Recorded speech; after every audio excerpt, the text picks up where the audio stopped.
What's going on, guys? This is Rob, and if you're enjoying the content here on my channel, then make sure you hit the like button and make sure you hit subscribe so you can help decide what direction the content on my channel goes in the foreseeable future. What's going on, guys? This is Rob, and we are back once again with another installment of the Beyond Omega Level character series, a series where we focus on the most powerful beings to exist in comic book form. And in this video, we are covering none other than Yellow Lantern Superman, which is basically what the name implies. Superman with a yellow lantern ring. So, as we always do, we have to explain what the concept of a yellow ring is, make sense of all this stuff, so you guys understand what we're talking about if you don't read Green Lantern. So in DC Comics, DC has what's called the emotional spectrum, which is an energy field comprised of all emotion in the DC universe and consists of rage, greed, willpower, hope, compassion, love, and fear. Now, when Thal Sinestro, a member of the Universal Peacekeeping Force known as the Green Lanterns, had used his ring to rule his planet with an iron fist, he was banished from the Corps and turned away from the willpower aspect of the emotional spectrum. After being sent to the planet Quard in the antimatter universe, Sinestro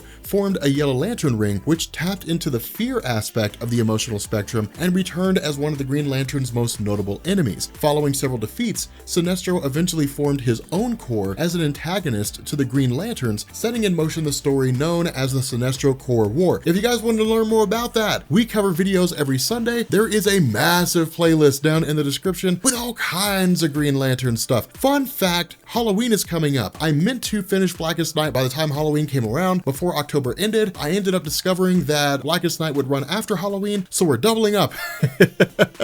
We're covering Green Lantern Blackest Night all throughout the week in addition to our Marvel and DC stuff so that we can finish it in time for Halloween. It just makes good sense. The story is about zombies with the Black Lantern rings. Having said all of that, the Yellow Lantern ring chooses its wearers based on the ability to instill fear in others, and the power level of the Yellow Power Ring is determined by the amount of fear its user is able to channel through it, and it has no upper limit. Many of the abilities conferred by the Yellow Power Ring are similar to the powers of the other Lantern cores, like flight and energy and force field projection and hard light constructs. However, there are abilities specific to Yellow Lanterns, like the ability to probe the minds of their opponents, discover their greatest fears, and amplify those fears to cause their victims to experience immense psychological torture. As an extension of this ability, Yellow Lanterns can uncover and even erase the thoughts and memories of others and can exercise a degree of control over others as well. Now, there are certain weaknesses of the Yellow Power Ring. First and foremost, as is the case with all power rings, that they only have a finite amount of energy and require a recharge once that energy is depleted. Furthermore, Yellow Lantern rings are severely weakened and their ability to communicate with one another is greatly impeded in the presence of a Blue Lantern ring that draws its power from the emotion of hope. Now, as impressive as these powers are on their own, we now have to imagine them being possessed by Superman, who on his own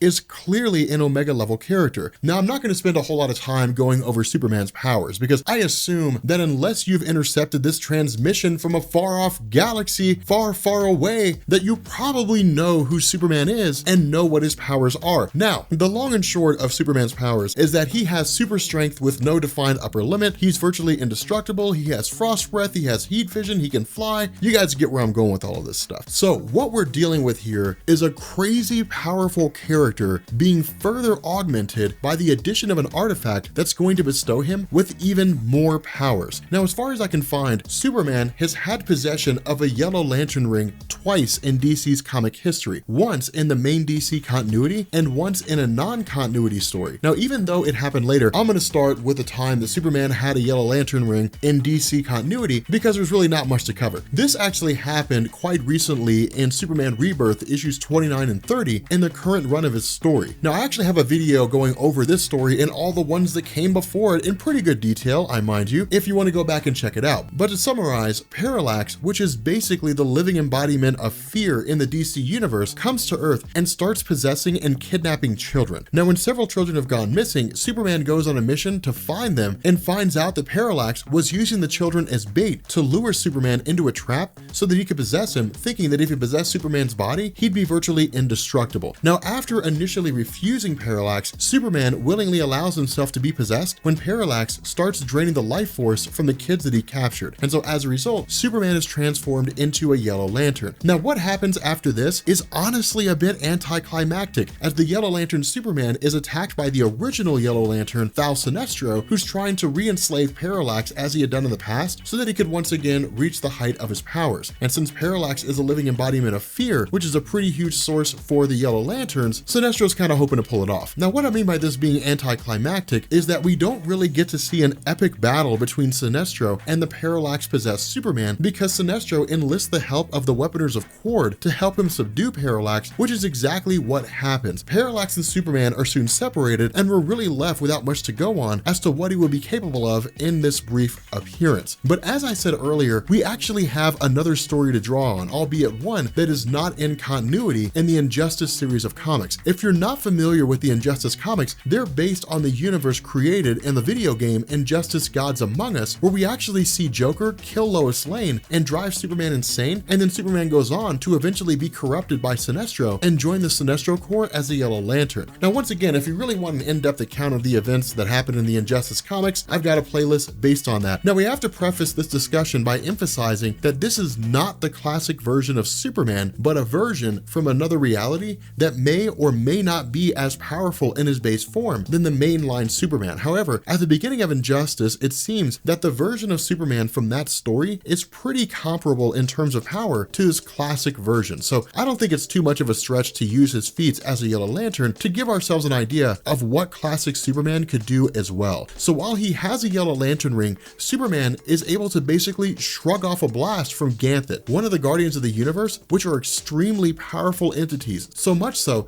that they would surely be classified as being beyond Omega level themselves. To give you guys some perspective, in the story War of the Green Lanterns, which I'm not going to spoil because we're going to get to it on our videos on Sunday, Ganthet, probably the most powerful of the Guardians of the Universe, manages to hold off the entirety of the Green Lantern Corps by himself. It's a crazy display of power. It's one of the most insane things we've ever seen. But following this, Superman grabs both Ganthet and Mogo, the living sentient planet responsible for choosing new Green Lanterns when one of them die, and flies them both into the sun and destroys them. While this is pretty much all we have to go on, given how briefly Superman has ever been possessed by a Yellow Lantern ring, we can still just tell from this feat that he's going to be well above Omega level, which makes sense given that Superman on his own is Omega level. But the fact that a Yellow Lantern Superman can destroy an entire planet and a being who could probably wipe out the universe could likely do so to any number of planets that he chose to, which basically means that our definition of beyond Omega level as being a universal threat qualifies Superman to fit this category. So it's pretty insane the kind of power he possesses. What I'd be curious to see is, could Yellow Lantern Superman take on someone like the Spectre, who is the representation of God's vengeance in the DC universe? It's literally just, if God was pissed off and was coming for you, it would be the Spectre. Like, it's beast. The Spectre is an absolute monster. We should make a video about him, and we should do a video about Yuga Khan. Anyway, guys, we're gonna go ahead and bring this video to an end. If you are new here to Comics Explained, make sure you guys hit the sub button to become part of the Rob Corps. If you guys enjoyed this video, make sure you drop a like, and yeah, I will catch you all later. Peace.